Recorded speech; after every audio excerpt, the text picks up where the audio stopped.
নমস্কাৰ। এই যে পাতকেইটা দেখিছে হেণ্ড এম্ব্ৰইডাৰী কৰা হৈছে। ইয়াৰে এটা পাত মই কেনেদৰে এম্ব্ৰইডাৰী কৰিছোঁ তাৰে সৰু ভিডিঅ' এটা আপোনালোকৰ মাজলৈ আগবঢ়াইছোঁ। সম্পূৰ্ণকৈ ভিডিঅ'টো চাব বুলি আশা কৰিলোঁ। বিশেষকৈ যিসকলে নতুনকৈ এম্ব্ৰইডাৰী কৰিবলৈ শিকি আছে তেওঁলোকৰ বাবে অলপমান হ'লেও উপযোগী হ'ব। সেয়েহে মই 0 প্লাই সাইজৰ ঊল লৈ লৈছোঁ আৰু এটা বেজিৰ সহায়ত এনেদৰে সূতা ভৰাই লৈ মই চিলাবলৈ লাগি গৈছোঁ। এই চিলাইটোক ভৰ্তি চিলাই বুলিও কোৱা হয়, কিন্তু মই সম্পূৰ্ণকৈ ভৰ্তি কৰি পেলাই পাতটোত এম্ব্ৰইডাৰী নকৰোঁ, মাজত অলপমান স্পেচ থৈ যাম। কি পদ্ধতিৰেনো কৰিছোঁ চিলাইটো আপোনালোকে ভালদৰে চালে নিশ্চয় বুজি পাব। এনেকুৱা নহয় যে আপোনালোকে মই যিহেতু 0 প্লাই সাইজৰ ঊল ব্যৱহাৰ কৰিছোঁ সেই হেতুকে আপোনালোকেও ঊলেই ব্যৱহাৰ কৰিব লাগিব।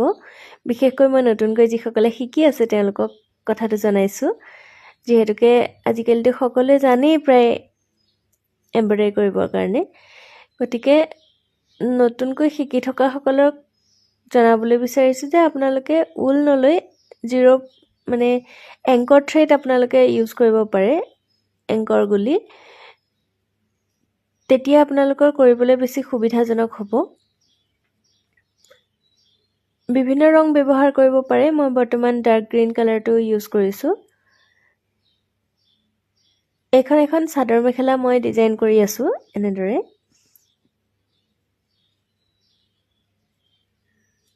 এনেদৰে প্ৰায় এইদৰে এম্ব্ৰইডাৰী কৰি মই পাতটো সম্পূৰ্ণ কৰি পেলাম। এতিয়া প্ৰায় সম্পূৰ্ণ হ'বলৈ গৈয়ে আছে। এতিয়া এনেদৰে সম্পূৰ্ণ কৰাৰ পিছত মই মাজত যে হীৰাবিলাক দিয়ে তাৰ কাৰণে ফিছ বোন ষ্টিচ আৰু বেক ষ্টিচ ব্যৱহাৰ কৰিম।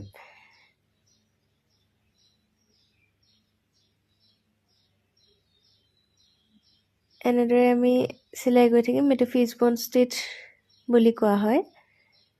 এনেদৰে মই যিহেতু মিক্স কৰি কৰিছোঁ, পাৰ্টিকুলাৰলি আপোনালোকক দেখাবলৈ অসুবিধা হৈছে কোনটো কি চিলাই বুলি কয়।